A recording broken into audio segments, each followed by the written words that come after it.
ഇനി ഉടനെ ഇനി പറയരുത് കേട്ടോ, നമ്മൾ ഇനി അനീഷിന് വേണ്ടി PR വർക്ക് ചെയ്യണമെന്നൊന്നും പറയരുത് പ്ലീസ്, അങ്ങനെ പറയരുത്. കാണുന്ന കാര്യം പറയുകയാണ്.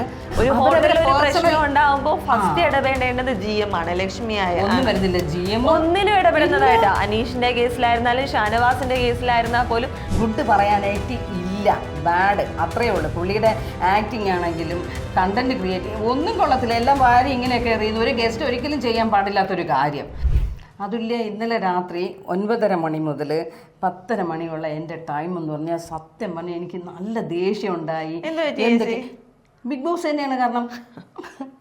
വേറെ ഒന്നുമല്ല, നമ്മളെ ലത ചേച്ചീനെയും ദേഷ്യം പഠിപ്പിക്കാൻ തുടങ്ങിയിട്ടുണ്ട്. സംഭവം എന്താ അതില്? നമ്മുടെ ഒരാളിനെ അവിടെ ഹോട്ടലിലേക്ക് ഒരു എന്തിനാ ബിഗ് ബോസ് ഈ ചതി കാണിക്കുന്നത്? ബിഗ് ബോസിന് തന്നെ അറിയാം യാതൊരുവിധ ക്വാളിറ്റിയോ ഒരു ഇതിന് പോലും ഇതില്ലാത്ത ഒരു വ്യക്തിയാണ് റിയാസ്.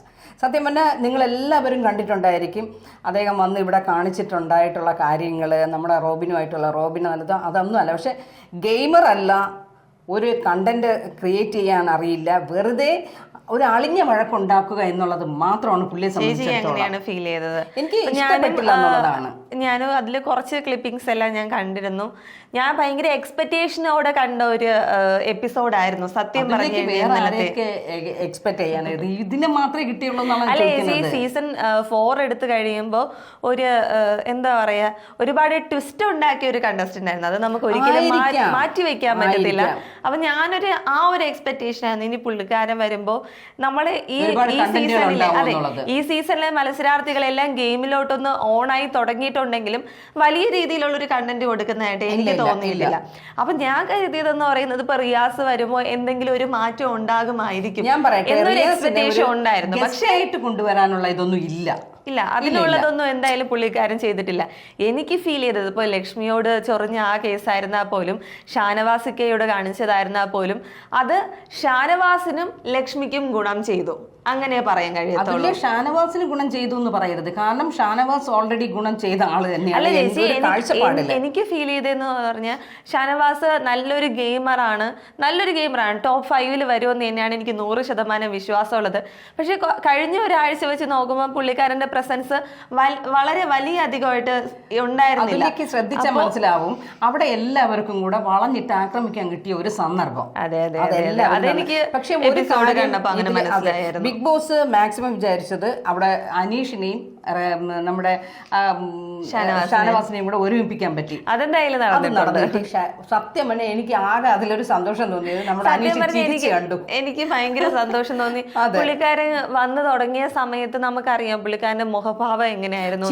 അപ്പൊ ഞാൻ മനസ്സിലായില്ലേ ഇന്നലെ ട്യൂബ് ലൈറ്റ് കത്തിയത് പോലെയായിരുന്നു ചിരി. നല്ല ഭംഗിയാണ് പുള്ളിക്കാരനെ കാണാനായിട്ട്. ചിരിച്ചാൽ ആ മുഖം നല്ലതാണ്. ഇപ്പൊ പുള്ളി ഇനി ഉടനെ ഇനി പറയരുത് കേട്ടോ, നമ്മൾ ഇനി അനീഷിന് വേണ്ടി PR വർക്ക് ചെയ്യണമെന്നൊന്നും പറയരുത് പ്ലീസ്, അങ്ങനെ പറയരുത്. കാണുന്ന കാര്യം പറയുകയാണ്. അപ്പോൾ ഷാനവാസിന് ഇന്നലെ വെറുതെ ഒരു ഫൈറ്റ്. ഞാൻ ചോദിക്കട്ടെ, ഒരു ഹോട്ടലിൽ ഒരു ഗസ്റ്റ് വന്നാൽ ഇങ്ങനെയാണോ സാധാരണ? ഒരിക്കലും അങ്ങനെയല്ല. ഇങ്ങനെ ഒരു സന്ദർഭം ഉണ്ടാവുമ്പോൾ GM ആയിട്ട് ലക്ഷ്മി കാണിക്കാം. നോർമലി ഒരു ഹോട്ടലിന്റെ GM ആണെങ്കിൽ പുള്ളിക്കാരൻ അവർക്ക് അവരുടെ സ്റ്റാഫ് തന്നെയായിരിക്കും വലുത്. ഗസ്റ്റിന് അവര് പ്രയോറിറ്റി കൊടുക്കില്ല എന്നല്ല പറയുന്നത്. ഇത്തരത്തിലുള്ള ഒരു ആക്ട് കാണിക്കുമ്പോൾ ഗസ്റ്റ് വേണ്ട, ഗസ്റ്റ് പൊക്കോട്ടെ എന്നൊരു തീരുമാനം ബെഡെല്ലാം വലിച്ചെറിയുന്നു,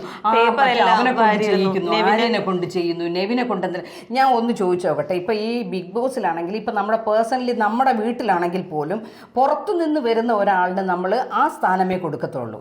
എപ്പോഴും വീട്ടിലുള്ളവർ ഒറ്റക്കെട്ടാണ്. അപ്പൊ അതുപോലെ വേണം കാണിക്കേണ്ടിയിരുന്നത്. ഈ ബിഗ് ബോസ് ഇപ്പൊ അതിനകത്തുള്ളവരെല്ലാം ഒറ്റക്കെട്ടും വരുന്നവരെ മാറ്റി കാണിക്കണമെന്നല്ല, പക്ഷെ ഗസ്റ്റിന് ഒരു പരിധിയുണ്ട്, ഒരു ലൈന്.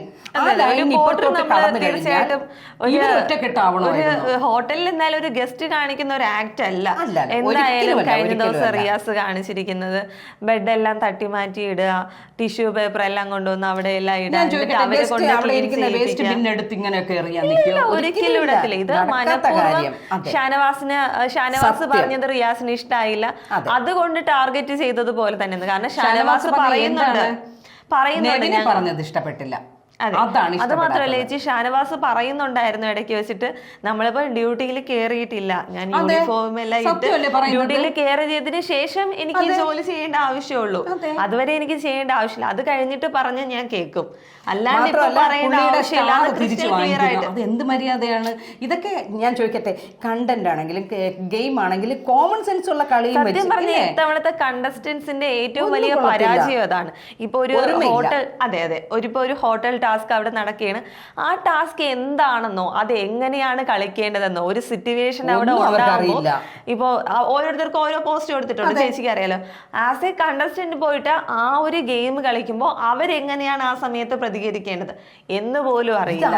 ഒരു ഹോട്ടലിൽ ഒരു പ്രശ്നം ഉണ്ടാകുമ്പോൾ ഫസ്റ്റ് ഇടപെടേണ്ടത് GM ആണ്, ലക്ഷ്മിയായ ഒന്നിലും ഇടപെടുന്നതായിട്ട്, അനീഷിന്റെ കേസിലായിരുന്നാലും ഷാനവാസിന്റെ കേസിലായിരുന്നാൽ പോലും ഒന്നിലും ഇടപെടുന്നതായിട്ട് കണ്ടിട്ടില്ല. കൊടുക്കുന്നത് കണ്ടു, ഈ ഉണ്ടയില്ല തോക്കും പിടിച്ചുകൊണ്ട് കിടക്കുന്ന ജിസൈലിന് വാരിക്കൊരു സ്റ്റാർ കൊടുക്കുന്നത് എന്തിനാണ്? ഞാൻ ചോദിക്കട്ടെ, സംരക്ഷിക്കാൻ അറിഞ്ഞൂടാത്ത ഒരു സെക്യൂരിറ്റി അതേസമയം നല്ല രീതിയിൽ അനീഷിനും ഷാനവാസിനും കിട്ടിയ റോള് അവര് മനോഹരമായിട്ട് ചെയ്തിരുന്നു. എന്തായാലും തിരിച്ച ആ ഒരു സ്റ്റാർ വാങ്ങിച്ചതിനോട് എനിക്ക് യാതൊരുവിധ യോജിപ്പുമില്ല. പുള്ളിക്കാരൻ ജോലി ചെയ്ത അവന് കൂലി കൊടുക്കണം, ആ കൂലിയാണ് കിട്ടിയത്. അതെ, അപ്പൊ മണ്ടന്മാരല്ലേ ഇത് കാണിക്കുന്നതും പറയുന്നത്? അതായത് ഒരാളിനെ പേഴ്സണലി എങ്ങനെ ഹറാസ് ചെയ്യാം എന്നുള്ളൊരിതാണ് ഇവർ കണ്ടുവച്ചത്. അവർക്ക് മനസ്സിലായി ഷാനവാസ് നല്ലൊരു ഗെയിമറാണ്. അത് മാത്രമല്ല, എനിക്ക് ലക്ഷ്മിയുടെ ഒരു കേസിലും റിയാസിൻ്റെത് ഗെയിം എല്ലാം പൊട്ടി പാളീസായി പോയി. വന്ന് കയറിയ ഉടനെ പുള്ളിക്കാരിയോട് ചോദിക്കുന്ന, ഞാൻ ധരിച്ചിരിക്കുന്ന ലിപ്സ്റ്റിക് ഏതാന്ന് അറിയാം. എന്തിനാണ്? പുള്ളിക്കാരിക്ക് അറിയേണ്ട ആവശ്യം എന്താണ്? അത് നല്ലവണ്ണം ഊക്ക് വാങ്ങി കൂട്ടിയിട്ടുണ്ടായിരുന്നു ആ ഒരു സീനിൽ. പണ്ടേ അങ്ങനെയാണല്ലോ ഗെയിം. ഇവിടെ ബിഗ് ബോസിൽ വന്നപ്പോഴേ റോബിന്റെ കയ്യിൽ നിന്ന് കുറെ വാങ്ങിച്ചുകൊണ്ട് പോയതാണ്. പിന്നെ ഇവിടെ വന്ന് ഇന്ന് ആള് കളിക്കുമ്പോഴത്തേക്ക് സ്വന്തമായിട്ട് ഈ റിയാസ് ആലോചിക്കേണ്ട ഒന്നെന്ന് പറഞ്ഞാൽ, ഞാൻ ഇങ്ങനെ അങ്ങനെ ഒരു ഗെയിമിൽ നിന്ന് ഔട്ടറായതാണ്. പിന്നെ സാധാരണ പുറത്തിറങ്ങിയപ്പോൾ ആൾക്കാരുടെ പ്രതികരണവും കേട്ടതാണ്. റിയാസ് ഒരു ചാലഞ്ചർ ആയിട്ടൊന്നും വഴക്ക് വെക്കാൻ പുള്ളിക്കാരൻ ചോദിക്കുന്നുണ്ട് അവിടെ എന്തോന്ന് ഷാനവാസിന്റെ അടുത്ത് ചോദിക്കുന്നത്, നിങ്ങൾ എവിടെന്നാ വരുന്നത്, എന്തിനാ വരുന്നത്, ഏത് സ്ഥലത്ത് നിന്നാ വരുന്നത്? അത് ചോദിക്കാനുള്ള യോഗ്യത ഇയാൾക്ക് എന്താണുള്ളത്? അയാളെപ്പോൾ എവിടെ നിന്ന് വരുന്നു എന്ന് നമ്മൾ ചോദിക്കണ്ടേ? പ്രേക്ഷകരായ നമ്മളെങ്കിൽ ചോദിക്കണ്ടേ? ഇത് ബിഗ് ബോസിനുള്ളിൽ ബിഗ് ബോസ് നിർത്തിയിരിക്കുന്ന ആൾക്കാരാണ് അവര്. ഇത് ജസ്റ്റ് ഗസ്റ്റ് ആയിട്ട് വേണ്ടിയിട്ടാണെങ്കിൽ പോലും റിയാസിന്റെ ഓരോ ആക്റ്റും ഒന്നും കൊള്ളത്തില്ല, നല്ലതായിരുന്നു എന്ന് എനിക്കൊരു അഭിപ്രായമില്ല. ഞങ്ങൾ കഴിഞ്ഞ അല്ലായിരുന്നു, ഇറക്കി വിട്ടു. പിന്നെയാണ് വന്ന് ഒരു ഗസ്റ്റ് ആയിട്ട് ഷോ ചെയ്യാൻ വന്നത്. ഒട്ടും കൊള്ളത്തില്ല. ഒരു ഒരു ഒരു ഒരു എന്താ പറയുന്നത്, ഒരു ഇത്രയ്ക്ക് പോലും ഒരു കടുമണി പോലും ഗുഡ് പറയാനായിട്ട് ഇല്ല. ബാഡ്, അത്രയേ ഉള്ളൂ. പുള്ളിയുടെ ആക്ടിങ് ആണെങ്കിലും കണ്ടന്റ് ക്രിയേറ്റ് ഒന്നും കൊള്ളത്തില്ല. എല്ലാം വാരി ഇങ്ങനെയൊക്കെ എറിയുന്നു. ഒരു ഗസ്റ്റ് ഒരിക്കലും ചെയ്യാൻ പാടില്ലാത്തൊരു കാര്യം. പിന്നെ അവിടെ അകത്തുള്ളവരാണെങ്കിൽ ഒരു സീസൺ മത്സരിച്ചിട്ട് പോലും ടാസ്ക് എന്താണെന്ന് മനസ്സിലാക്കി ചെയ്യാത്തത് പോലെയാണ് എനിക്ക് ഫീൽ ചെയ്തത്.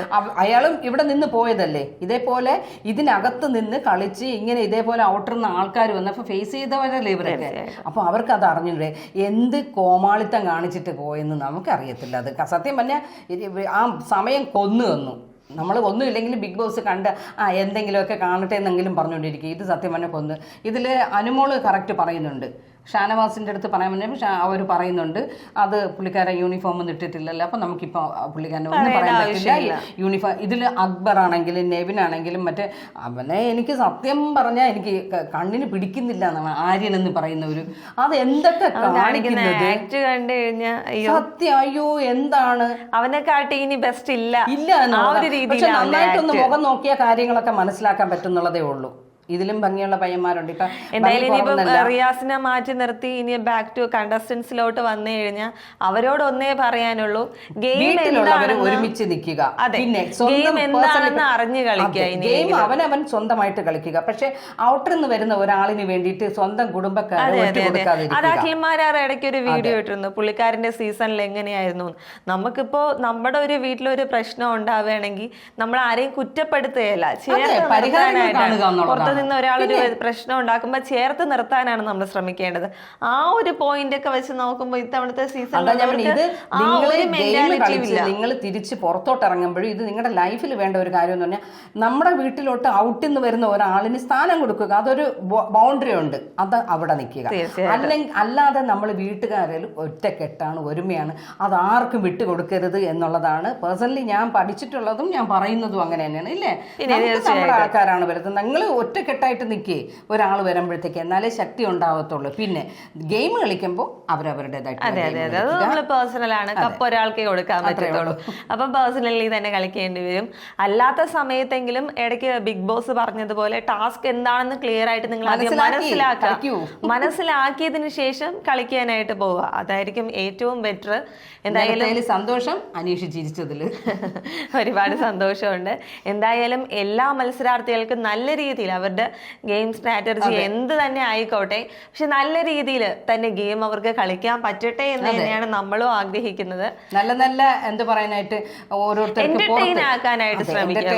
ഇപ്പം ഒരു ബിഗ് ബോസ് എന്ന് പറയുന്നത് ഒരു റിയാലിറ്റി ഷോ ആണെങ്കിലും അവരുടെ അൾട്ടിമേറ്റ് ഗോൾ എന്ന് പറയുന്നത് ഒരുപാട് കാര്യങ്ങൾ ആൾക്കാരിലോട്ട് എത്തിക്കുക, അതുപോലെ പ്രേക്ഷകരെ എന്റർടൈൻ ആക്കുക എന്നതാണ്. നല്ല കാര്യങ്ങളല്ലേ എന്ന് വെച്ചാൽ പഠിക്കാൻ, കുട്ടികൾക്ക് മനസ്സിലാക്കാനും മുതിർന്നവരൊക്കെ ആണെങ്കിലും അവർക്കൊക്കെ മനസ്സിലാക്കാൻ പറ്റുന്ന നല്ല കണ്ടന്റുകൾ പുറത്തോട്ട് കൊടുക്കുക. അതായത് നല്ലത് പറയിപ്പിക്കുക, നല്ല കാര്യങ്ങൾ കൊടുക്കുക, അല്ലെ നല്ല നല്ല കാര്യങ്ങൾ, നല്ല മൂമെന്റ്സ് പുറത്തോട്ട് കൊടുക്കുക. അല്ലാതെ ബാഡ് ഇംപ്രഷൻസ് ഒന്നും ചെയ്യാതെ. ഇത് ഇവിടം കൊണ്ട് അവസാനിക്കുന്നില്ല, ഇനിയും മുന്നോട്ട് കിടക്കുകയാണ് ഓരോന്ന്. അതായത് 100 ദിവസം എന്നല്ല, നിങ്ങളുടെ ലൈഫും മുന്നോട്ട് കിടക്കുന്ന അതെല്ലാം കണ്ടിട്ടാണ് ഈ ഗെയിം കളിക്കുന്നത്. നമ്മൾ ലൈവ് എല്ലാം ഉള്ളതുകൊണ്ട് 24/7 പ്രേക്ഷകർ നിങ്ങളെ കാണുന്നുണ്ട്. നിങ്ങളുടെ ഓരോ ചലനവും ശ്വാസവും എല്ലാം അവർക്കും അറിയാം. അതെല്ലാം നിങ്ങളൊന്ന് മൈൻഡിൽ വയ്ക്കുക, എന്നിട്ട് നന്നായിട്ട് അറിഞ്ഞു കളിക്കുക. എന്തായാലും പുതിയൊരു ചർച്ചയുമായി വരേക്കും ബൈ.